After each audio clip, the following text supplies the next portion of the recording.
My name is Miten, and Miten means actually friend in Sanskrit, and Osho gave me that name. Prabhu Miten, friend of God. And Osho is basically responsible for the music that Deva and I have made and continue to make. The music was born in his ashram, and it continues to flow from that source. And the point about the music is that it deepens the silence. So it's finding the music that enhances the space of meditation, and it also has joy and celebration in it. It's not serious, or it's not only quiet, but it always has to come out of that silence and go back into that silence, and then it's really nourishing for us to share it and to receive it also, because we sing with everyone together. And that's I feel that's the way of the mantras also, they come out of that depth, and so we find the music that enhances that depth and also opens the heart, so the mantras can go in the heart when you sing them. And who are you? I'm Deva Premal. And I don't actually know who I am, so I'll leave it with that. No, but give us a little bit of history about who... History.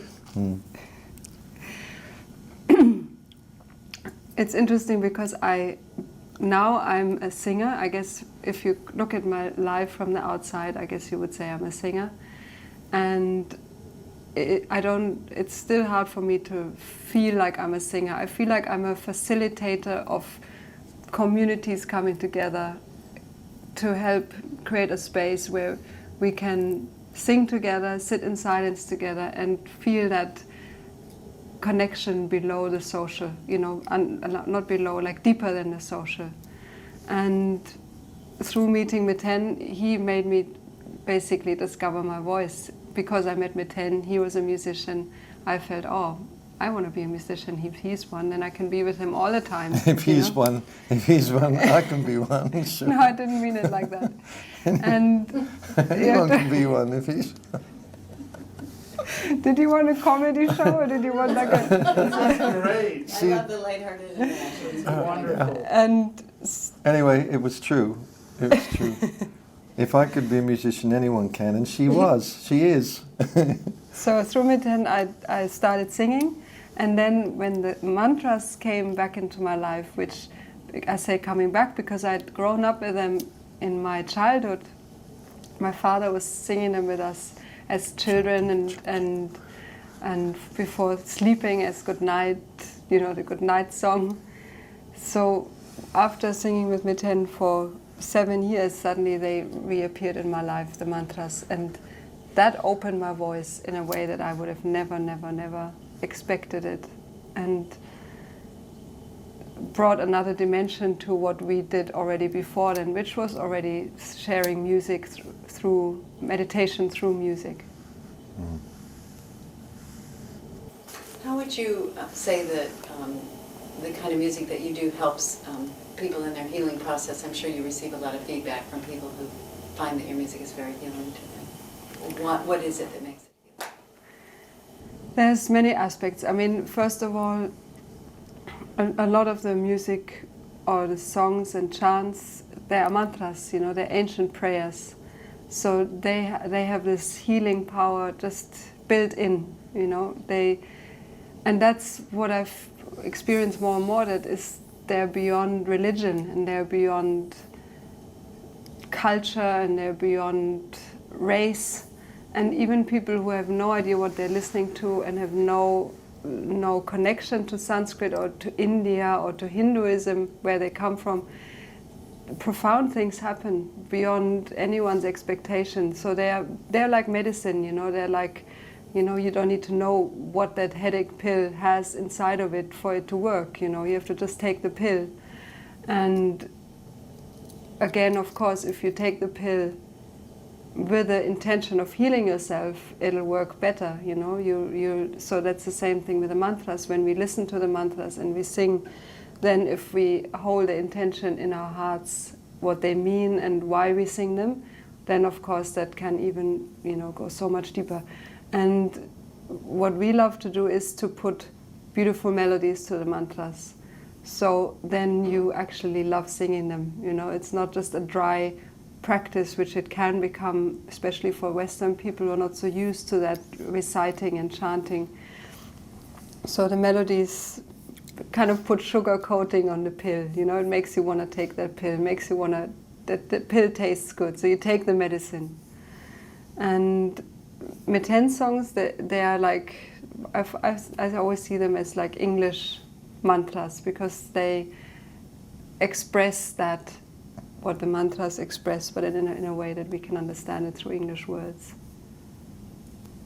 I came from a rock kind of background, but when I came to Osho, I felt like the music that I'd been making was more of a kind of cross around my back or something than something to bring to offer. So I just, as a natural occurrence, I just sold all my guitars and said goodbye to my life as a musician. So that's why I say the music is born in the ashram, because when this music is from a space of innocence, and it's from a space of gratitude, all of it. There's nothing else in there. That's the root of it, because, if I'd have not had that break, some part of this music would be tainted with that rock and roll lifestyle and that person that I was. But having a real clean break, I honestly didn't expect to ever play music again. I thought this was the end of my music and the beginning of a new life. So the last thing I wanted to do was to play music that was associated with pain and ambition and competition, etc., etc. So that part of my life left me, and I was just so happy to just receive the music that these great musicians were playing in the ashram. Osho's ashram was full of music. All his meditations contained music. You couldn't walk through the ashram without hearing some music. And this was like a healing for me. I wasn't playing it, I was receiving it. And then one day I picked up a guitar and a song just naturally spilled out, and as they do. And somewhere down the line, somebody said, "Oh, you have to sing this, sing this in the music group or in the meditation." And so I came back to music in that way. And this music that came from that time is basically, like I say, based on an innocent expression of gratitude to the Master. So, of course, that's healing. That's healing. And I'm sure that all the people you interview will tell you the same thing. Just sound itself is a healing. It's a healing phenomenon. And I didn't know of the healing power of mantras and chant at that time, but I used to participate in all the meditations, and especially the Sufi dances at the time, where there'd be these great gatherings of many people in the Buddha hall, singing to God and dancing and having eye contact with the recognition that I'm singing to you, who I see as God, and you're singing to me as who you see as God, and those very deep and profound moments stayed with me. So that's when I started to realize music is more than entertainment. And up until that time, I didn't really get it. The music I was making in the rock and roll, it was a kind of a therapy for me, but it was just a key that wasn't being used. And once I got through the door, I realized the key is not, the key is secondary to using the key and walking through the door. And somehow that's what this music is. It's a healing. And like Deva says, the mantras themselves intrinsically contain a healing.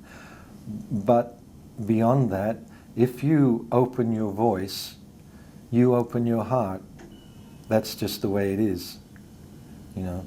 So an open voice, and when we start to sing, people say, "Oh, I can't sing," and then they realize in a gathering, "I'm singing." I'm singing and it sounds great. So that in itself opens the heart, and the heart, once the heart is open, then there's the possibility for trust, and trust is where we meet God, you know. So it's a healing, the whole thing. And it's really amazing what messages we also get, what effect the CDs have on people, you know, where they just maybe even just stumble across the CD, and like messages where autistic children never communicated, and their teacher put on the music every lunch break for like a siesta, for lying down break for the kids. And then two of them who had never communicated suddenly, after hearing it every lunch break, started to sing along with the Gayatri Mantra, and actually would then anticipate each track and would want to sing it. And if one time she couldn't do that particular structure, the kids went to the CD player and like pointed at it, you know. So it's beyond, like I said, it's beyond the mind, you know. It's like it just must, I think because it's so ancient, it hits this deep unity inside of us, you know. We all come from that same source, you know, and because it's so ancient and so deep rooted. I mean, according to Indian mythology, the Sanskrit language came into being with the universe. It's as old as the universe. So we all came out of the universe on that first moment. So we all came with those sounds, and so they speak to us in a very profound way. And you can see that we are not experts in this. It's as much a mystery to us as it is to you. You know, we feel like we're messengers, and we somehow have been blessed to be able to share it. And we're still learning every day and every moment. What is it? How does that happen? How does it happen? And so, you know, and while that question is being asked, we are continually singing. So the question, you know, the question becomes irrelevant to the experience that we're actually involved in. So you know, you can ask us about the mantras, but it's a mystery to us in a way. Like, you know, you can hear that we're trying to say what they mean, but there's something beyond that, the understanding. I really feel it, you know, and it's you know, see, we travel like we travel 9 months of the year, at least every year for 16 years, and we've only missed 2 concerts through illness in all that time, you know. And that says something to me of the power of this music. Not the music, you know, the thing that we're involved in somehow is a nourishment. Is what I'm trying to say. And when our energies go down, which of course inevitably it happens, the chanting and the singing and the concerts, the energy that people bring to the concerts, the energy that people bring to the workshops, the love, the connection, is already a healing. Before we've even stepped on the platform, where there's a healing in the room, you can feel it. And by the time we come and sit down, all we need to do is to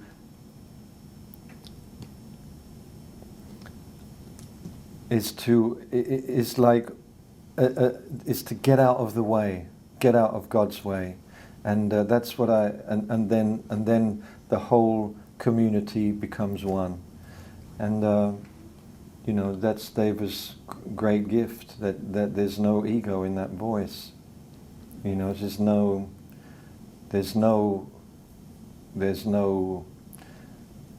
sign of like, hey, listen to me, am I a good singer or not? There's nothing like that. It's just a pure. This is what all I have, all it is, and I think this is a good lesson for people who are looking at the movie or listening to this, and that is that usually our greatest gift is the one we value the least, because it's too obvious for us, and once we stop striving and we start to share the simplest things, then we are sharing something that's totally individual and totally unique. I mean, it's true, we travel all this time, and often I don't even know where I am. I mean, not often, but it does happen that I wake up and I don't know where I am, or I'm even in a concert and I don't know which city it is or which country it is. And it's a really nice feeling. I love that feeling. I always like to extend it as much as I can, because the feeling is the same of that community, and it's really very, I mean, of course it has different flavors, according to which nationality, but really, actually, the heartful feeling is always the same. Sometimes different accents with the mantras, but it's that unity you feel wherever you go. And just coming back to the root of the music, because this music was born in Osho's ashram, you can't really underestimate the influence of Osho in this, because Osho spoke of just about every different spiritual path, and he helped us to understand so much of so many different paths. So we naturally assumed that we could sing a Sufi mantra, that we could sing a Buddhist mantra, Tibetan mantra, a Sanskrit mantra, without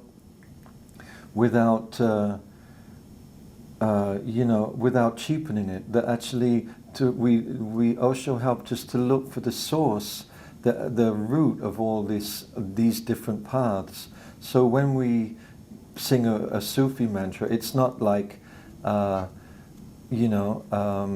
it's not just something we treat lightly. We only pick pieces that really resonate with us, that feel real. So that kind of crosses a lot of different cultures, and it feels okay to do it. It feels okay. It doesn't feel in any way disrespectful to whatever culture we might be, involved in that moment. It just seems to us to be all connected, So that's why we can kind of, do that and play to many different cultures and many different people. As Deva said, when we're all singing together, we're all one anyway. It's really true. And that goes for us too. We don't feel separate from the people that are there. We are just the musicians who facilitate this thing. You could be looking the other way and it wouldn't make any difference. If we just singing and once the flame catches and people sing together, then in a way that's our job done. And because that leads into meditation, that leads into an experience of the here and now. Not only when people are singing, but when they're singing, they start to forget whatever troubles they might be involved in, or whatever issues they might have. Just for those few hours, they're in the moment, and they're in the presence of love, their own love. And then the silence just grounds that, so that it's almost an audible sense of breathing out that you feel. People just breathing out and just settling into the beauty of the moment in community, That's why we do it. That's what keeps us nourished. I really felt that last night when you came in, and it was wonderful. The setting was great because they'd been preparing, doing all, having their panel, but they got into some ceremony, and then when you came out, and just the way you just sat down in the silence, and it was so pure, it was palpable. It was just wonderful. Yeah, it was just thick. Beautiful. Yeah, it was so great, and we need that. I appreciate that part of it. We love the voice, we love the singing, but oh boy, the silence is so special. Yeah. And then the music can begin from that, Oh. Well, is there anything, I know you guys are probably hungry, is there anything you'd like to share? Just closing statements? I mean, one of our missions is to find ways that people can use music in the way we do in the concerts and the events on a daily or at least regular basis in their lives. So it's not an event which needs to be facilitated by somebody else who might come around once a year or something. And again, actually, it was inspired by Osho. He gave us the format of Satsang meditation. Satsang actually means meeting in truth, and in India, Satsang is when you are in communion with your Guruji, and it can take many forms. It can be, question and answer, or it can be silent sitting. And the way Osho used the word Satsang, or gave us the structure of the meditation, was to use the music for going deeper into silence. So actually, that the music enhances the silence, and also to use humming in the meditation. So we just want to encourage people, and have been encouraging people, to create what we call satsang circles, which can happen in their living rooms. It can be happening with a boombox and CDs. So they don't have to be musicians. They don't have to be able to sing or play a guitar. And then to create like a 1-hour meditation where you invite some friends, and you have that hour with music, with chants, where you can sing along with a CD, with some inspirational poems like Hafiz, Rumi, or quotes from your spiritual teacher, and humming. And it's actually on our website we created a forum for people to find each other and to say, I'm offering this, or I'm looking for people.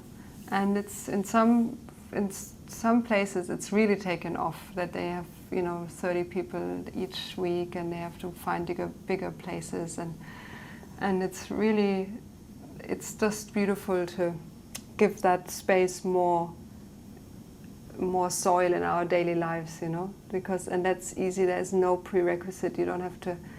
Anyone has a living room, and almost everyone has a CD player, and that's all you need. You just invite your friends, or become that light source which attracts more light. Do you want to tell us the website name?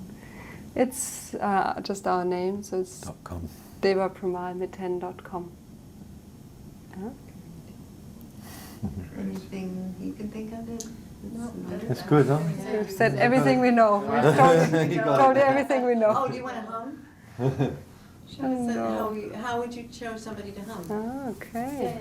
Yeah, just in Well, humming's only effective if you do it with a deep breath. If you do it with a shallow breath, nothing much can happen. But if you do it with a deep breath, and then you follow the breath to the end of that, if you use your voice to follow the breath to the end of that breath, and then you take a deep breath and you begin again, and this circle of energy starts to manifest. So basically, it's just a deep breath.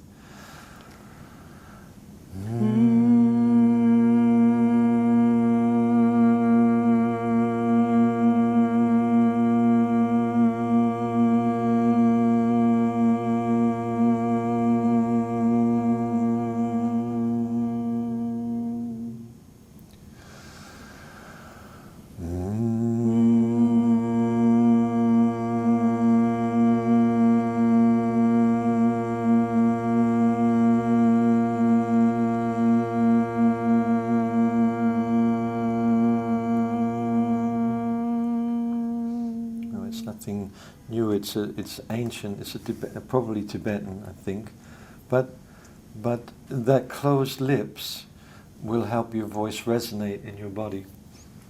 And once you start to feel your voice resonating in your body, you can actually begin to, you can start to actually move your voice and be aware of where you want your voice to feel in your body.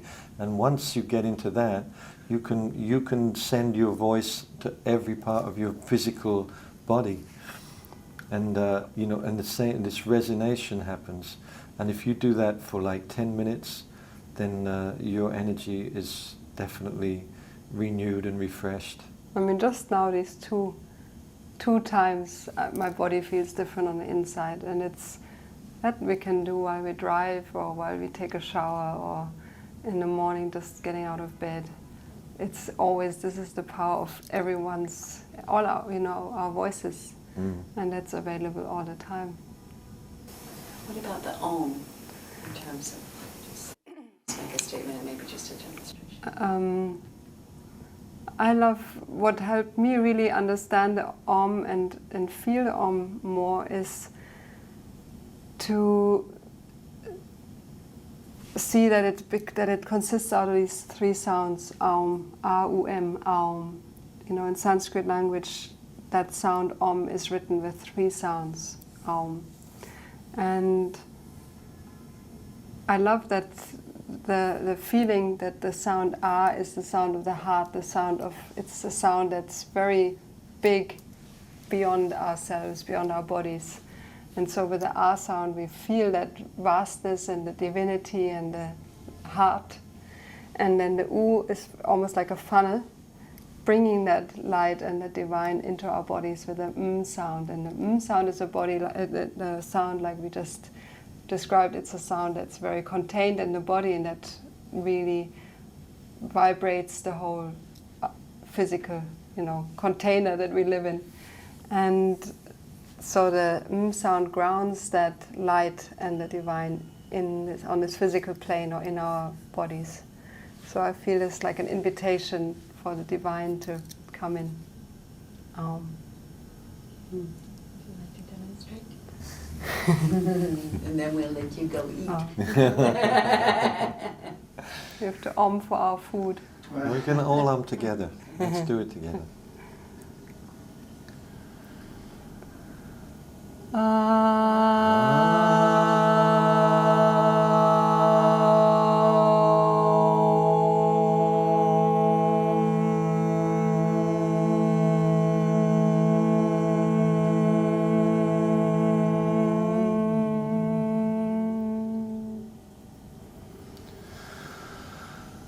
Ah